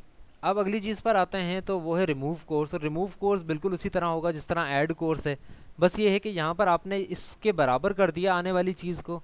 अब आपने आने वाली चीज़ को ढूंढ कर उसको रिमूव करना है। अब ढूंढने में सबसे बड़ा मसला ये होता है कि इट्स नॉट लाइक कि बिल्कुल आखिर में जो चीज़ें आप उसी को जो है रिमूव कर रहे हैं। It can be on courses 0, it can be on courses 1। तो आपको स्टार्टिंग से ढूंढना पड़ेगा कि वो कोर्स जहाँ मिल रहा है, और जहाँ पर वो कोर्स आपको मिल जाता है वहाँ पर आप उसको रिमूव नहीं कर सकते पर से। आप क्या कर सकते हैं, आप उसकी जगह पर, उस पॉइंटर की जगह पर उस एड्रेस को हटा दें। राइट, अभी उस चीज़ के ऊपर आता हूँ मैं।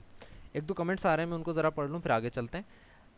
मुजफ्फर हसन कह रहे हैं you can inherit from student class, the teacher class can be inherited from student class. You are right, you are right, but the issue is कि स्टूडेंट के अंदर कुछ ऐसे फंक्शंस हैं जो कि मुझे टीचर की क्लास में नहीं चाहिए। तो जो पेरेंट क्लास होती है it is always the same thing जो कि आपको चाइल्ड क्लास में चाहिए हो। पेरेंट क्लास के अंदर एक्स्ट्रा कोई चीज़ नहीं होती है एज सच। तो अगर पेरेंट क्लास के अंदर आप स्टूडेंट की क्लास को टीचर से इनहेरिट कर लेते हैं, या टीचर की क्लास को स्टूडेंट से इनहेरिट कर लेते हैं, तो you can do that. But you see के स्टूडेंट इनरोल हो सकता है, टीचर का ये काम नहीं है कि वो किसी कोर्स में इनरोल हो। ठीक है, वो ऐड कर सकता है कोर्स, यानी कि वो कोर्स पढ़ाएगा, वो कोर्स में वो कोर्स में इनरोल नहीं होगा। ठीक है, तो इन चीज़ों को, इन फंक्शनैलिटीज़ को देखते हुए, अगर आप एट्रीब्यूट्स को देख रहे हैं सिर्फ मुजफ्फर, तो एट्रीब्यूट्स को देखते हुए आपके जहन में बिल्कुल यही आएगा कि आप इनको इनहेरिट कर लें उस स्टूडेंट की क्लास से। बट फंक्शंस की वजह से मैंने नहीं कहा, क्योंकि फंक्शंस में ऐसा ना हो कि मैं टीचर की क्लास से इनरोल कॉल कर लूँ, तो फिर वो कुछ सिचुएशन अलग हो जाएगी। ओके, टीचर में डी इनरोल नहीं बनाया, टीचर में आई थिंक डी इनरोल था भी नहीं। टीचर की अगर मैं लिस्ट देखूँ,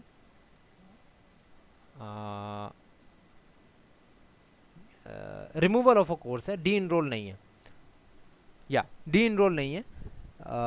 टीचर में आई थिंक इनरोल भी नहीं है, मैंने इनरोल क्यों बनाया है टीचर के अंदर?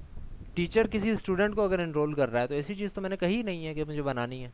Why did I do that? Teacher सिर्फ अपने कोर्सेज ऐड कर सकता है कि वो कौन कौन से पढ़ाए और कौन कौन से नहीं पढ़ाए, वो उसको रिमूव कर सकता है। टीचर किसी स्टूडेंट को इनरोल नहीं कर सकता अकॉर्डिंग टू द असाइनमेंट। ठीक है, तो ये काम मैंने एक्स्ट्रा कर दिया है, आई थिंक ये काम करना नहीं था। आप लोगों में से भी अगर किसी ने नहीं किया तो that's okay, I am not sure कि मैंने क्यों किया है। एनीवेज, सो मूविंग ऑन, तो रिमूव कोर्स तो बहरहाल करना था। और रिमूव कोर्स ये है कि वही काम जो कि आपने ऊपर किया कि टीचर को इनरोल किया, ऐड किया टीचर को कि भाई टीचर ये कोर्स पढ़ाए, अब आप रिमूव कर रहे हैं। तो रिमूव में देखें थोड़ी सी लॉजिक लगाई है इसके अंदर मैंने, तो वो थोड़ा सा आपको समझने में मुश्किल होगी, आपकी अपनी लॉजिक होती है। अगर मैं रफली आपको बताऊँ तो इट्स लाइक कि मैंने एक सर्चिंग अप्लाई की है। एक मैंने इंटीजर बनाया है फाउंड, उसको मैंने वैल्यू दे दी है -1। This is a disabled value, ऐसी वैल्यू जो कि अगर वो कोर्स, ये कोर्स इस टीचर की लिस्ट में मुझे नहीं मिलता है ना, तब ये फाउंड -1 ही रहेगा।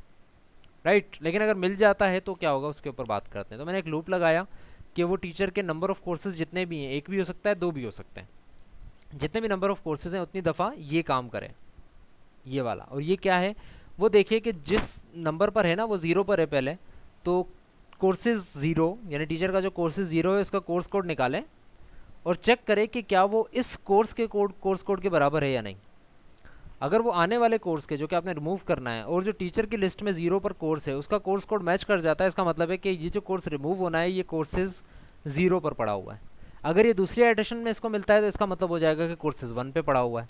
और जिस पर भी वो पड़ा हुआ है जब भी मुझे ये मिलेगा तो मैं फाउंड को उसके बराबर कर दूंगा। अगर वो 0 पे मिलता है तो found will be equal to 0, अगर वो 1 पे मिलता है तो found will be equal to 1। और आई को मैंने कर दिया नंबर ऑफ कोर्सेज के बराबर। ये क्यों किया मैंने, ये इस वजह से किया क्योंकि मैं ये चाह रहा हूँ कि जब भी इसको मिले ये, तो उसके बाद लूप खत्म हो जाए। यहाँ पे मैं ब्रेक भी लगा सकता हूँ, आप चाहें तो ब्रेक लगा दें। मैंने सिर्फ इसका क्या किया, नंबर ऑफ कोर्सेज के बराबर कर दिया, यानी कि अगर मुझे मिल जाएगा तो आई नंबर ऑफ कोर्सेज के बराबर हो जाएगा, यानी कि इसके बराबर हो जाएगा, और ये कंडीशन फिर ट्रू नहीं हो पाएगी, यानी कि लूप खत्म हो जाएगा। तो सिर्फ लूप को खत्म करने के लिए मैंने I equal to number of courses किया है। अच्छा, इसके बाद फिर मैंने ये चेक किया है कि अगर found equal to is not equal to -1, यानी कि अगर फाउंड -1 नहीं है, विच मीन्स कि आपको चीज़ मिल चुकी है। अगर नहीं मिली होती तो ये चीज़ ना हुई होती और फाउंड -1 ही रहता, लेकिन ये चीज़ अगर हो गई है तो इसका मतलब है फाउंड -1 नहीं रहा। अगर फाउंड -1 नहीं रहा तो ये काम होना चाहिए, और ये काम क्या है, ये एक्चुअली प्रोसीजर है कोर्सेज के रिमूवल का। और क्या हो रहा है, मैं ये ढूंढ रहा हूँ कि वो फाउंड कहाँ है। इफ़ आई को मैंने फाउंड से स्टार्ट किया, नंबर ऑफ कोर्सेज तक चलाया। देखिए मैंने फाउंड से स्टार्ट इस वजह से किया क्योंकि आई डोंट नो कि वो 0 है या 1 है। फाउंड में वो है चीज़, लेकिन मुझे स्टार्ट करना है फाउंड से। मेरे पास अगर बोर्ड होता तो मैं सारा थोड़ा बेहतर समझा सकता था, लेकिन अभी थोड़ा सा विजुलाइज करें मेरे साथ।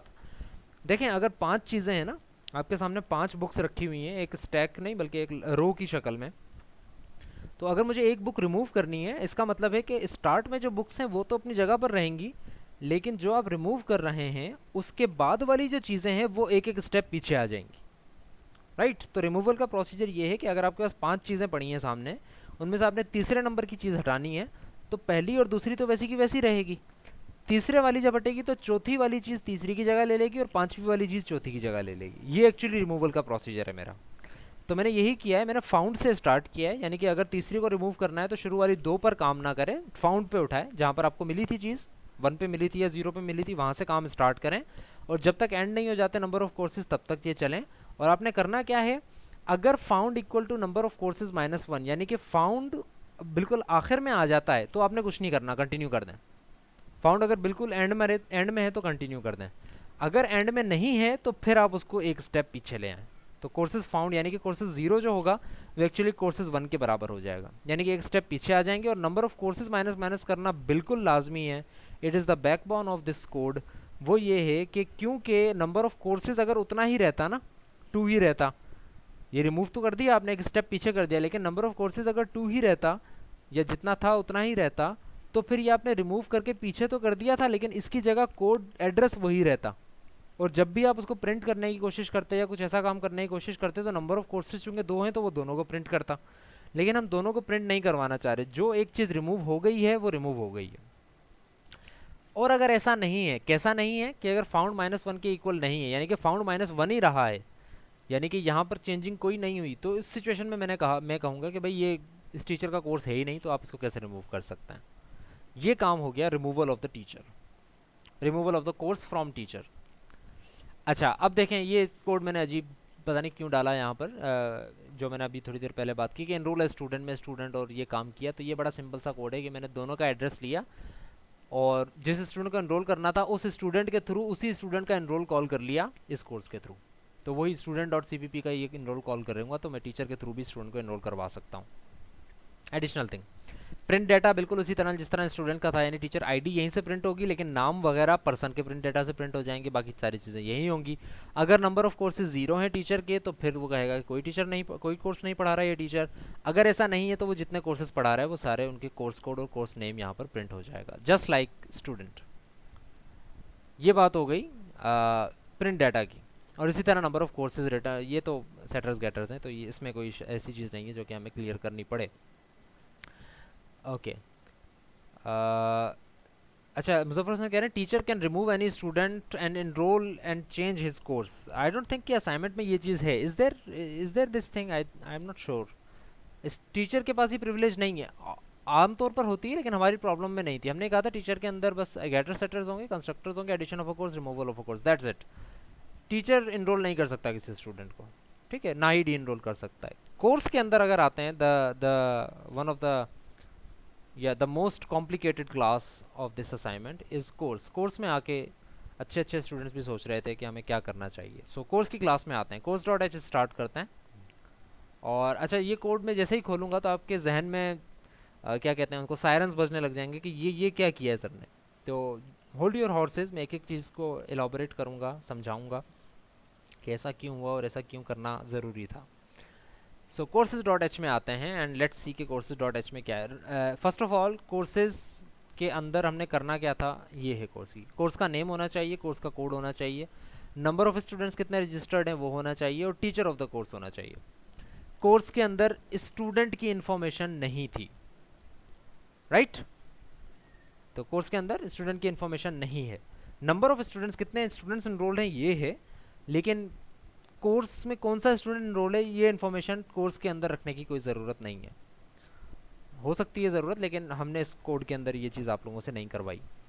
तो आते हैं कोर्स के ऊपर। तो ऊपर वाली चीज़ों को 1 मिनट के लिए अगर हम छोड़ें और सिर्फ क्लास कोर्स के ऊपर आएँ, ओके तो इसके अंदर यू कैन सी कि कोर्स नेम है, कोर्स कोड है, just like in the assignment. Course name, course code, number of students कितने रजिस्टर है वो हो गया, और टीचर कौन पढ़ा रहा है कोर्स को। अगेन जिस तरह से मैंने ऊपर कहा कि कोर्स का नाम या कोर्स का कोड नहीं चाहिए, इसी तरह टीचर की आईडी या टीचर का एड्रेस नहीं चाहिए मुझे, यहाँ पे टीचर का डेटा चाहिए, कौन सा टीचर पढ़ा रहा है, तो उस टीचर का एक पॉइंटर बन जाएगा। अब चूंकि टीचर एक है, एक टीचर का एक कोर्स का एक ही टीचर होगा, एक से ज़्यादा टीचर्स नहीं होंगे एक कोर्स के, अनलेस आगे आते हैं थोड़ी देर में कि हम प्लस ऑपरेटर करें और दो कोर्स को मर्ज करते हैं, तो that is another thing. Nevertheless teacher का मैंने एक पॉइंटर बनाया क्योंकि मुझे टीचर की इन्फॉर्मेशन चाहिए थी, और टीचर का कोई अलग ऑब्जेक्ट भी मैं बना सकता था, लेकिन ऑब्जेक्ट के साथ अगर आप डील करते हैं तो सबसे बड़ा इशू आता है कॉपी ऑफ दी ऑब्जेक्ट का, कि आपको ये समझ नहीं आएगा कि एक्चुअली चेंज हो भी रहा है या नहीं हो रहा। तो एक्चुअली अगर आपने सारी चीज़ों को चेंज करना है तो इसलिए आपको पॉइंटर्स यूज़ करने पड़ेंगे, रादर देन कि आप ऑब्जेक्ट बना दें और एक जगह चीज़ को चेंज कर दें, पता लगे कि वो सिर्फ कॉपी में चेंज हुआ है, एक्चुअली टीचर वही पढ़ा रहा है पुराना कोर्स। तो इस वजह से मैंने यहाँ पे पॉइंटर बनाया। कोर्स का डिफ़ॉल्ट कंस्ट्रक्टर, कोर्स का पैरामीटराइज कंस्ट्रक्टर जिसके अंदर सिर्फ नेम और कोड सेट होगा, नंबर ऑफ स्टूडेंट्स भी उसमें सेट नहीं करवाए मैंने, और बल्कि 0 करवाए हैं, और टीचर को उसको सेट नहीं करवाया। अब हम आते हैं इंट गेट कोर्स कोड। ये है वही चीज़ जो कि आपको एक गेटर के तौर पर आप जानते हैं इसको already. Get course name, a setter, a getter. इसी तरह get number of students, like I said कि because it became a necessity, जैसे जैसे मुझे ज़रूरत पड़ती गई वैसे वैसे मैं ये कोर्सेज गेटर्स और सेटर्स बनाता रहा। अब आप भी इसमें देखेंगे तो आपको लगेगा कि कुछ के गेटर्स बनाए हैं, कुछ के नहीं बनाए, किसी जगह सिर्फ सेटर्स बना दिए हैं, उसके गेटर्स नहीं बनाए। तो it is all about the necessity, जहाँ मुझे ज़रूरत पड़ी वहाँ पे मैंने गेटर सेटर्स बनाए। तो अच्छा, ये set number of students is a setter. Teacher के ऊपर आते हैं, is a teacher, get teacher is a it is a getter again, बिल्कुल उसी तरह इस तरह गेट कोर्सेज था। टीचर का पॉइंटर रिटर्न करेगा, इसलिए इसकी रिटर्न टाइप टीचर पॉइंटर है। असाइन टीचर का एक फंक्शन है, असाइन टीचर का फंक्शन ये करेगा कि इस कोर्स में, remember you are in course class, इस कोर्स में कोई टीचर अगर असाइन कर रहा है, रिमेंबर कि अब टीचर असाइन नहीं कर रहा है, टीचर ऐड कोर्स नहीं कर रहा है, कोर्स ये कह रहा है कि इस कोर्स के अंदर अब ये टीचर पढ़ाएगा। तो वो जब असाइन टीचर करेगा तो वो कहेगा कौन सा टीचर पढ़ाएगा भाई इस कोर्स को, तो वो ये टीचर पढ़ाएगा जिसका भी एड्रेस आप देंगे। अब कोर्स के अंदर इनरोल्ड स्टूडेंट हो सकता है, ये जो डी इनरोल वाली कहानी थी वो कोर्स के अंदर थी, कंस्ट्रक्टर्स हो गए, गेटर सेटर्स हो गए। इनरोल है स्टूडेंट कर सकता है कोर्स, यानी कोर्स खुद ये कह सकता है कि भाई इसके अंदर अब ये स्टूडेंट इनरोल हो जाए, तो इनरोल स्टूडेंट का है, बिल्कुल उसी तरह स्टूडेंट का एड्रेस लेकर आएगा, उसके अंदर हम इनरोल करवा देंगे। डी इनरोल का एक कोड होना चाहिए। अब डी इनरोल का जो कोड है ना, इसको ज़रा सा गौर से आप लोगों ने देखना होगा, और डी इनरोल की कहानी वही है जो कि रिमूव कोर्स की थी। टीचर की क्लास में जो रिमूव कोर्स था ना, जिसमें हमने ढूंढा और फिर उसमें एड्रेसेस को पीछे करते गए और फिर उसको माइनस कर दिया, पहले ढूंढा फाउंड किया, ये वही सारी कहानी होगी यहाँ पे डी इनरोल स्टूडेंट में, क्योंकि हम स्टूडेंट को डी इनरोल कर रहे होंगे। स्टूडेंट की लिस्ट में देखेंगे कौन कौन से कोर्सेज हैं, फिर उन कोर्सेज को हम रिमूव करेंगे। Increase number of students enroll, ये फंक्शन की ज़रूरत थी, मैंने किया। अच्छा, यहाँ पर एक फंक्शन है जो कि कह रहा है कि चेंज ऑफ टीचर का भी एक होना चाहिए फंक्शन।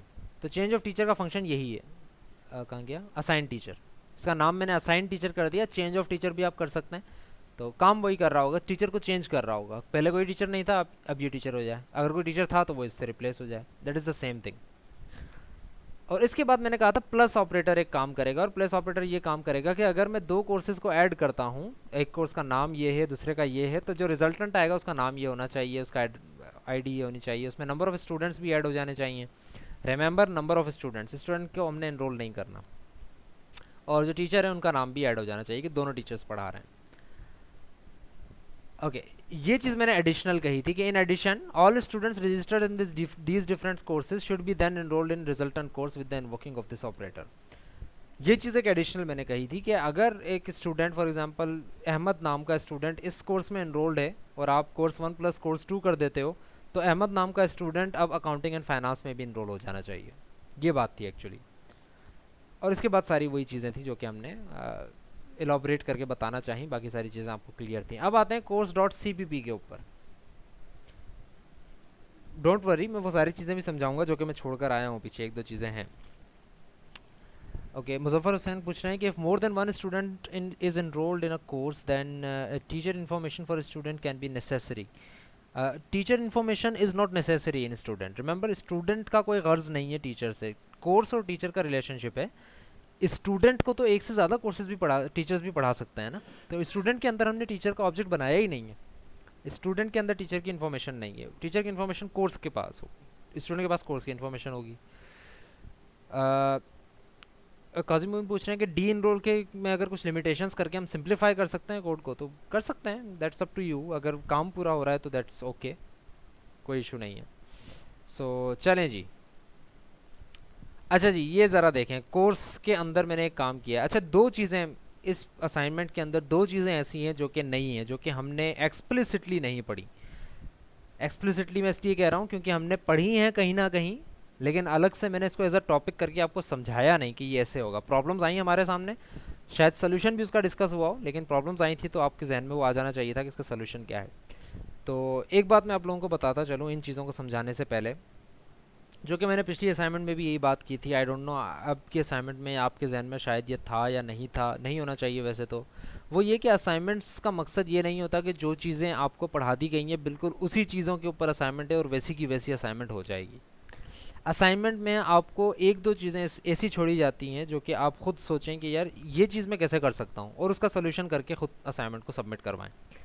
ये नहीं होता कि यार ये सर ने पढ़ाया नहीं तो मैं तो ये अप्लाई कर ही नहीं सकता, हो सकता है कि सोल्यूशन वही हो, क्यों ना आप उसको थोड़ा सा ढूंढें। तो असाइनमेंट का मतलब यही होता है कि I have assigned that work to you, ये आपने फिगर आउट करना है कि वो कैसे करना है। अगर वो काम सिर्फ वही होता जो कि मैंने आपको पढ़ाया है और वही आपने करना है, तो फिर लर्निंग कहाँ होगी, राइट। लर्निंग का असल फेज़ यही होता है कि आपको जो चीज़ दी गई है आप उसकी प्रॉब्लम सॉल्विंग स्किल्स अपने अंदर लेकर आएँ, उस प्रॉब्लम को सॉल्व करें। आपके सामने प्रॉब्लम है, आप उसको सॉल्व करें, रादर देन कि यार ये तो सर ने पढ़ाया ही नहीं है। इसी में से एक चीज़ थी ये जो कि मेरा पढ़ाना काम भी नहीं था, ये काम था आपका पीएफ का नल पॉइंटर। आपने पढ़ा होगा पीएफ के अंदर। और नल पॉइंटर एक ऐसा पॉइंटर होता है जिसमें किसी का एड्रेस नहीं होता, यानी कि अगर आपके पॉइंटर के अंदर गार्बेज एड्रेस है ना कोई, तो आपके कोड को वो रन टाइम एरर दे सकता है। लेकिन अगर आप ये चाहते हो कि गार्बेज एड्रेस ना रहे, नल एड्रेस आ जाए, नल एड्रेस बिल्कुल इसी तरह जिस तरह मैंने फाउंड को इक्वल टू -1 कर दिया था ना, ताकि मैं ये चेक कर सकूं कि अगर फाउंड नहीं भी है तो फिर -1 होगा, अगर है तो नंबर होगा, नहीं है तो -1 होगा। लेकिन टीचर के केस में अगर देखें कोई पॉइंटर है तो अगर उस पॉइंटर के अंदर मैं एड्रेस डालूंगा तो होगा, अगर नहीं डालूंगा तो फिर मुझे क्या पता लगेगा कि एड्रेस गया या नहीं गया।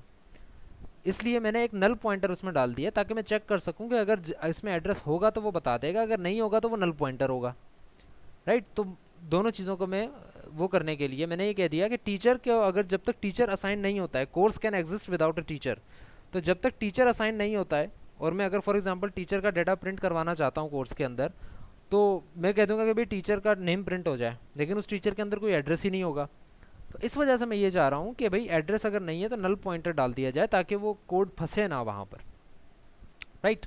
तो टीचर को इक्वल कर दिया मैंने नल पॉइंटर के, एक प्रिकॉशनरी चीज़। इसी तरह पैरामीटराइज कंस्ट्रक्टर में भी मैंने यही किया, टीचर को नल पॉइंटर के बराबर कर दिया और बाकी तीन चीज़ें वही हैं जो कि यूज़र ने दी, और number of students already starting में 0 होंगे। Increase number of students enroll क्या करेंगे, number of student plus plus करेगा ये फंक्शन। अच्छा इसको मैं डायरेक्ट भी कर सकता था, देखिए number of students enroll plus plus मैं डायरेक्ट भी कर सकता था। मैंने फंक्शन क्यों बनाया, मैंने फंक्शन इस वजह से बनाया क्योंकि ये चीज़ प्राइवेट है और ये चीज़ सिर्फ कोर्स में एक्सेस हो सकती है। लेकिन रिमेंबर अगर आप थोड़ी देर पहले सोच रहे थे कि ये क्या है, स्टूडेंट की क्लास के अंदर मैंने ये फंक्शन कॉल किया था, तो स्टूडेंट की क्लास के अंदर मैं direct number of students enroll plus plus नहीं कर सकता because that is a private data member of course class. लेकिन फिर भी मुझे कोर्स में ऐड करना था तो मैंने ये फंक्शन बनाया। इसी तरह गेटर है, गेट कोर्स कोड आ गया। स्ट्रिंग कोर्स नेम का गेटर है वो यहाँ पर आ गया। ये आपको याद होगा, ये हमने टीचर का डाटा जब प्रिंट करवाया, स्टूडेंट का डाटा जब प्रिंट करवाया, तो ये फंक्शन मुझे कॉल करने पड़े अगेन, क्योंकि स्टूडेंट के अंदर कोर्स का डाटा अगर मुझे प्रिंट करवाना है तो कोर्स का डाटा तो प्राइवेट है, मैं प्रिंट नहीं करवा सकता, इसलिए मैंने गेटर लगा के प्रिंट करवाए थे। अब स्टूडेंट एनरोल के ऊपर आते हैं, और स्टूडेंट एनरोल जब हो रहा होगा ना, तो देखें इस फंक्शन को पूरे को 1 मिनट के लिए ब्लर कर दें अपनी आंखों के सामने, और यही देखें, इसकी सिर्फ प्रोटोटाइप देखें कि भाई एनरोल स्टूडेंट का फंक्शन है कि भाई इस स्टूडेंट को एनरोल कर दिया जाए उस कोर्स के अंदर जिसके थ्रू आपने ये फंक्शन कॉल किया है। तो क्या करना है आपको, सिर्फ ये काम करना है कि जिस कोर्स के थ्रू आपने कॉल किया है इस स्टूडेंट का एनरोल कॉल करें, स्टूडेंट के अंदर एनरोल बना हुआ है, उसका एनरोल कॉल करें और उसके अंदर उस कोर्स का एड्रेस डाल दें। तो किस कोर्स का एड्रेस डालना है मुझे, उसी कोर्स का जिसके थ्रू ये कॉल हुआ है, और वो एड्रेस कहाँ होगा, वो दिस पॉइंटर में होगा। ये बात भी आपको पता है कि दिस पॉइंटर के अंदर उस ऑब्जेक्ट का एड्रेस होता है जिसके थ्रू आपने फंक्शन कॉल किया। तो एक्चुअली मैंने एक तरह से रिकर्जन यहाँ पर लगा दी है, रिकर्जन तो नहीं कहें, इसको लूप कह दें एक तरह से, कि भाई कोर्स स्टूडेंट को एनरोल करना है कोर्स के थ्रू, लेकिन कॉल मैं स्टूडेंट के एनरोल को ही कर रहा हूँ, लेकिन कोर्स के एनरोल स्टूडेंट के अंदर। और स्टार्ट में वही चीज़ें कि अटैम्प्ट कर रहा है, अगर 3 के बराबर है तो वो कहते नहीं है, कोर्स में एनरोल नहीं हो सकता। अगर ऐसा है तो इसके बाद मैं प्रिंट करवा सकता था कि अब इसने एनरोल कर दिया है, लेकिन प्रिंटिंग इसमें ऑलरेडी हो रही है एनरोल के अंदर कि भाई उसने कर दिया है, तो इस वजह से मैंने यहाँ पे अलग प्रिंट नहीं करवाया। अब डी एनरोल स्टूडेंट के ऊपर आते हैं, तो बिल्कुल वही कहानी है जो कि रिमूव टीचर की थी। टीचर जब रिमूव हो रहा था ना, रिमूव कोर्स की थी, टीचर के अंदर से रिमूव कोर्स हो रहा था, तो ये वही चीज़ है सारी की सारी। फाउंड किया, नहीं मिला, अगर मिल गया तो फिर अगर मिल गया है तो वहाँ से आपने स्टार्ट किया और उसको बैक करते गए और फिर उसको माइनस माइनस कर दिया। ये आपके ऊपर छोड़ रहा हूँ, जाकर देख लीजिएगा, काफ़ी लंबी चौड़ी इसकी कहानी है, लेकिन है सारी लॉजिक ही, कोई इसमें ऐसी चीज़ नहीं है जो कि एक अजीब सी चीज़ है जो कि आपको पता ना हो। ओके अच्छा, यहाँ पर मैंने टेम्प एक पॉइंटर भी बनाया कोर्स का, क्योंकि इसकी रिटर्न टाइप कोर्स है ना, तो जब डी एनरोल कर दूंगा तो मैं कोर्स जो है उसको रिटर्न भी करवाऊंगा। तो जब रिटर्न करवाना है तो सॉरी, डी एनरोल स्टूडेंट में जो इसकी, अच्छा रिटर्न टाइप वॉइड है, sorry sorry my bad, return type इसकी वॉइड है, लेकिन चूंकि मुझे टेम्प को आगे जाकर यूज़ करना है, डी एनरोल स्टूडेंट करना है, तो इसका मतलब है कि कोर्स, उस कोर्स में से उस स्टूडेंट का डाटा रिमूव हो जाए, लेकिन साथ ही साथ स्टूडेंट के अंदर से भी तो उस कोर्स को रिमूव करना है। तो ये दोनों चीज़ें एक साथ करने के लिए मुझे ज़रा इसके पॉइंटर्स वगैरह बनाने पड़े। ये आपके ऊपर है, जाके देख लीजिएगा, लंबी कहानी है थोड़ी, कोई नई चीज़ नहीं है जो कि मुझे समझानी पड़े। असाइन टीचर का भी बिल्कुल इसी तरह है कि भाई अगर उसके टीचर के नंबर ऑफ़ कोर्सेज जो कि टीचर आपके पास है, जो आप असाइन करना चाह रहे हो, जिसको ये कोर्स असाइन करना चाह रहे हो, अगर उसके नंबर ऑफ़ कोर्सेज ऑलरेडी 2 हैं तो आप उसको असाइन नहीं कर सकते, लेकिन अगर ऐसा नहीं है तो उसकी टीचर में teacher equal to T assign हो गया, दैट्स इट। और साथ ही साथ टीचर इक्वल टू टी का मतलब ये इस कोर्स के टीचर के अंदर टी आ जाए, इस ये टीचर आ जाए, लेकिन साथ ही साथ जो टीचर है ना उसके अंदर भी ऐड कोर्स हो जाए ये वाला, तो ये दोनों चीज़ें एक साथ हो जाएंगी। ओके, एक मिनट, हाँ मैं करता हूँ वैसे अहमद, रन करता हूँ, थोड़ा सबर सबर के साथ काम लें। Necessary for me to know your name for this course. If I don't, then I enroll in this course in any teacher's name. That's why I'm saying it is necessary. I'm not really getting your question, Muzaffar Hussain. You are saying you are enrolling in your course. It is necessary. No, it is. See, it is necessary for you. I'm not saying it is not necessary for you to know the name of your teacher. I am just saying कि ये assignment का हिस्सा नहीं था ना।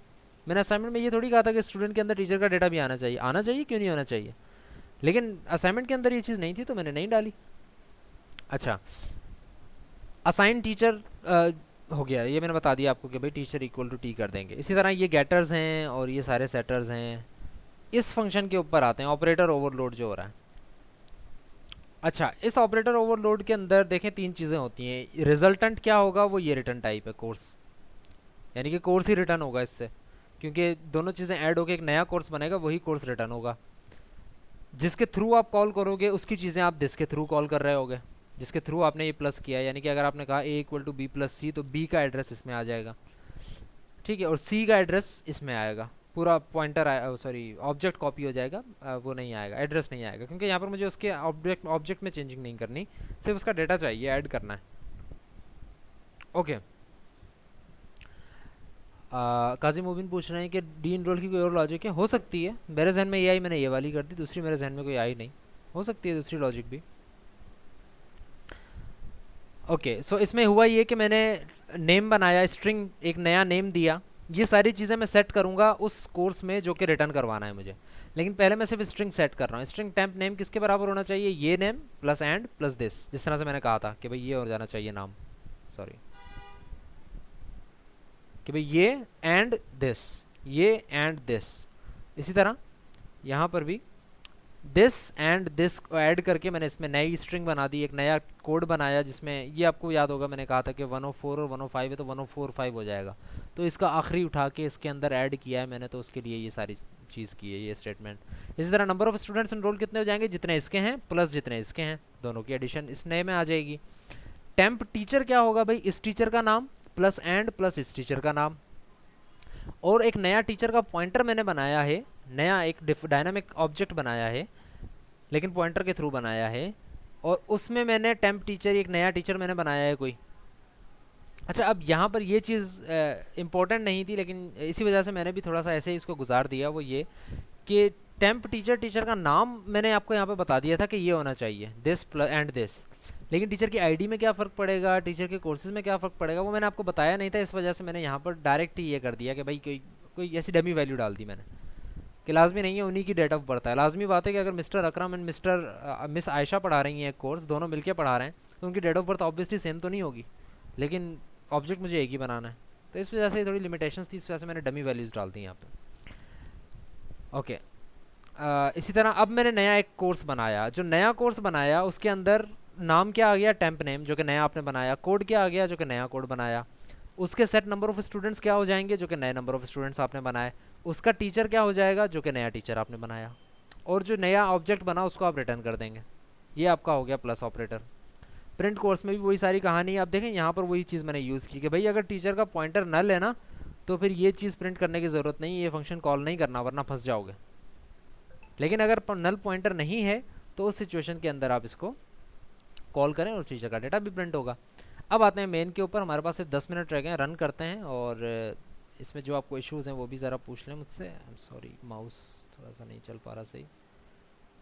Okay, main में अगर आप देखें, ओप्स, तो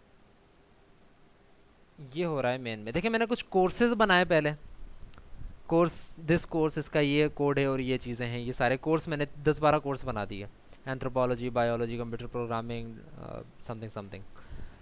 स्टूडेंट 3 स्टूडेंट्स मैंने बनाया, अनवर, अमान और बहरोज़, इसका कोई डमी वैल्यूज़ भी दे दी मैंने। 2 टीचर्स बनाए, एक ज़ुबैर और एक आयशा। अच्छा, इनका नाम जो है, इनका ओबीजे टीचर या ओबीजे भी रख सकता था मैं, लेकिन थोड़ा मीनिंगफुल रख दिया। आगे टी मैंने इसलिए लिख दिया ताकि मुझे याद रहे कि ये बंदा टीचर है, स्टूडेंट नहीं है। अच्छा, अनवर डॉट इनरोल किया मैंने किस कोर्स में, एंड एंथ्रो में। अनवर डॉट इनरोल किया इस कोर्स में, अनवर डॉट इनरोल किया इसमें, अनवर को 4 कोर्सेज में इनरोल किया। रिमेंबर के 3 में तो हो जाएगा, लेकिन चौथे में मुझे इसको ये कहना चाहिए, इसको मुझे ये कहना चाहिए कि आप इसमें इनरोल नहीं कर सकते, राइट। बिल्कुल इसी तरह मैंने अमान को 3 में इनरोल किया। कोर्सेज के अंदर, कोर्सेज के थ्रू स्टूडेंट को डी इनरोल करवाया, अनवर को डी इनरोल कर दिया। इस कोर्स के थ्रू अनवर को डी इनरोल कर दिया, या अमान को, जो भी है। अनवर का डाटा प्रिंट करवाया, टीचर्स का डाटा प्रिंट करवाया। अब 1 बाय 1 इसको देखते हैं और अपने आउटपुट को देखते हैं क्या आ रही है, और फिर मैच करते हैं कि आया इस कोड में क्या क्या और गलतियां हैं। क्वेश्चन सेशंस आई थिंक हम फिर नेक्स्ट क्लास में ले लेंगे, क्योंकि आप इसको चलाकर भी देखें सही से, आपके साथ मैं शेयर कर रहा हूँ अभी, ये आप जाकर चलाकर देखें, और नेक्स्ट क्लास जब हमारी होगी फ्राइडे को, तो क्वेश्चन आंसर सेशंस उसमें रख लेंगे। अभी हमारे पास टाइम भी इतना ज़्यादा नहीं बचेगा। So there is your output. Now let's start from the beginning. तो अच्छा, ये चीज़ें तो बनी हैं पहले, तो इस बनने में कोई चीज़ प्रिंट नहीं हो रही है कि क्या बन रहा है और क्यों बन रहा है। Okay, it's something like this. Okay, so सबसे पहले ये फंक्शन कॉल हुआ, अनवर डॉट इनरोल। जब ये फंक्शन कॉल हुआ तो क्या लिखा हुआ आया, attempting to enroll Anwar in anthropology. Remember कि वो फंक्शन आपको दिखा चुका हूँ, इसका कोर्स नेम यहाँ प्रिंट हुआ और स्टूडेंट नेम यहाँ प्रिंट हुआ, अनवर। तो attempting to enroll Anwar in anthropology, और उसके बाद प्रिंट हुआ Anwar has been enrolled in anthropology, क्योंकि अनवर के नंबर ऑफ कोर्सेज 0 थे इससे पहले, तो वो हो गया। फिर बायो में ऐड किया तो बायो में भी ऐड हो गया, सीपी में ऐड किया तो सीपी में भी ऐड हो गया। जब मैंने जीडी में, गेम डेवलपमेंट में, इसको ऐड करने की कोशिश की, attempting to enroll Anwar in game development, and मेरे पास एरर आ गया, can not enrol in more courses. Anwar अब और कोर्सेज में इनरोल नहीं हो सकता।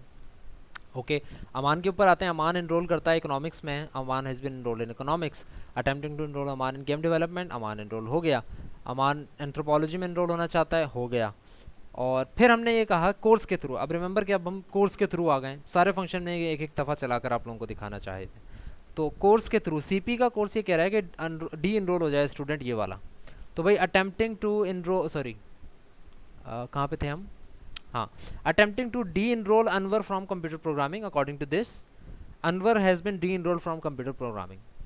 ठीक है, रिमेंबर अगर अनवर होता ही नहीं ना कंप्यूटर प्रोग्रामिंग में, तो फिर एरर प्रिंट हो जाता वही वाला कि भाई he is not in this course, जिस तरह हमने प्रिंटिंग दिखाई थी मैंने।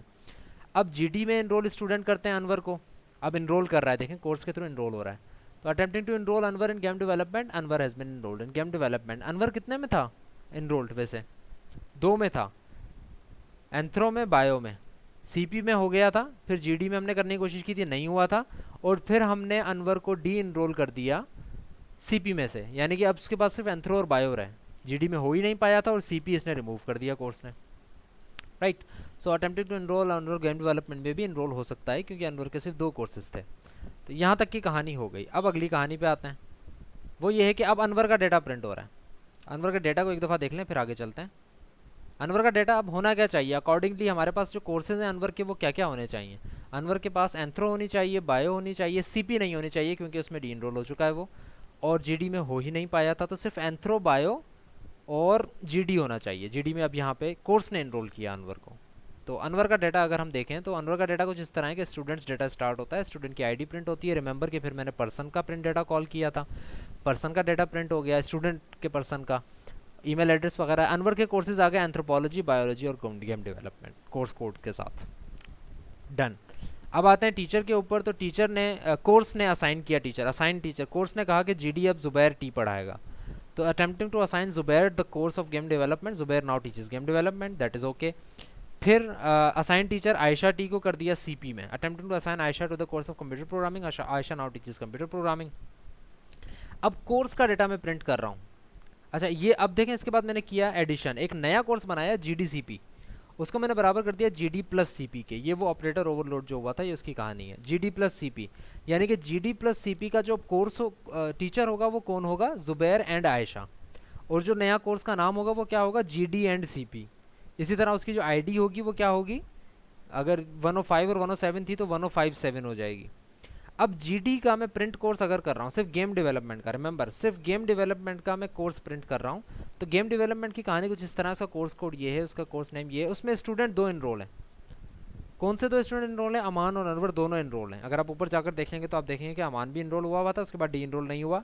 इसी तरह अनवर भी इनरोल हुआ था, डी इनरोल नहीं हुआ, वो दोनों स्टूडेंट इसमें हैं। टीचर जुबैर है जीडी का, टीचर्स का डेटा आ गया कि भाई टीचर कौन पढ़ा रहा है, उसका सारा डेटा आप यहाँ पर देख सकते हैं। और वो टीचर कौन से कोर्सेज पढ़ा रहा है, वो सिर्फ एक कोर्स पढ़ा रहा है, गेम डेवलपमेंट का, ठीक है।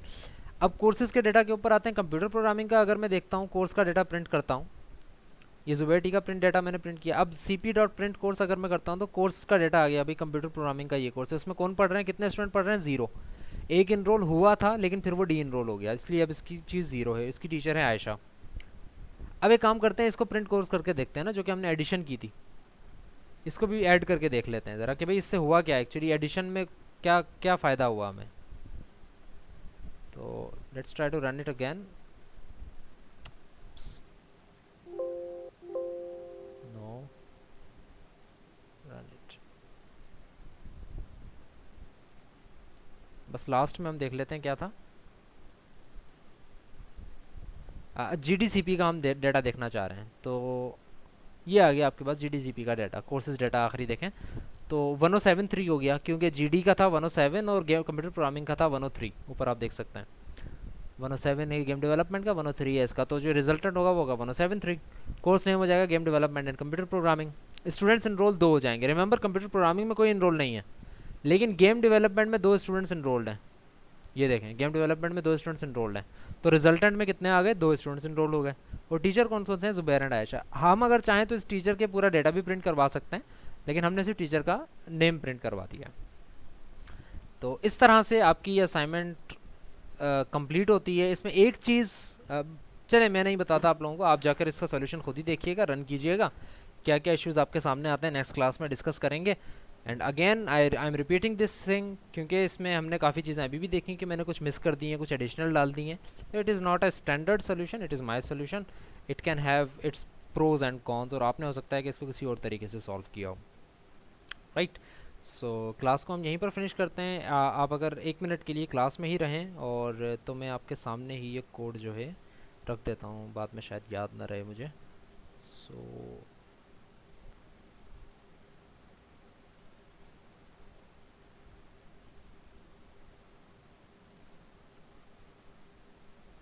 सोर्स कोड असाइनमेंट 2 का solution.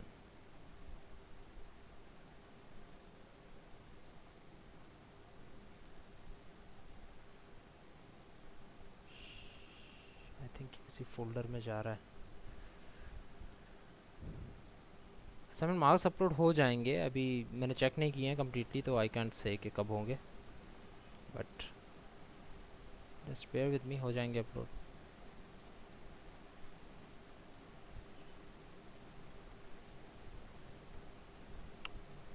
Okay, it is getting uploaded now. Class को हम यहीं पे ख़त्म। अटेंडेंस सेल्फ रिकॉर्ड होगी, एलएमएस के ऊपर जाकर रिकॉर्ड कर दें। यू स्टिल हैव 4 मिनट्स, आपने लगानी थी, आपने पता नहीं क्यों नहीं लगाई, मैंने क्लास के स्टार्ट में ही बताया था। लेट कमर्स एलएमएस के ऊपर लॉगिन करें और अटेंडेंस लगाएं वहाँ पे।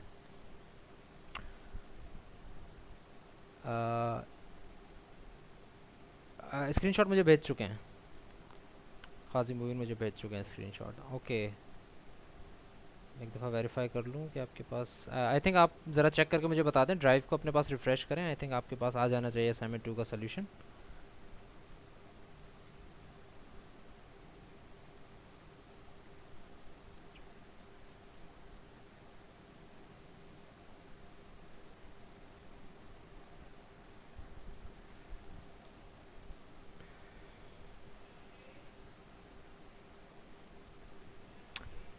ओके, ऑनसा कह रहे हैं कि मेल का रिप्लाई करते हैं, मेल कर दें। आई थिंक मैं तो रिप्लाई कर चुका हूँ, कौन सी मेल रह गई इसका रिप्लाई रहना भूल गया हूँ मैं। एक ज़रा रिमाइंडर करके मुझे ईमेल दोबारा कर दें, मैं ज़रा देख लूँगा उस ईमेल को, उसी ईमेल को फॉरवर्ड करके रिमाइंडर कर दें।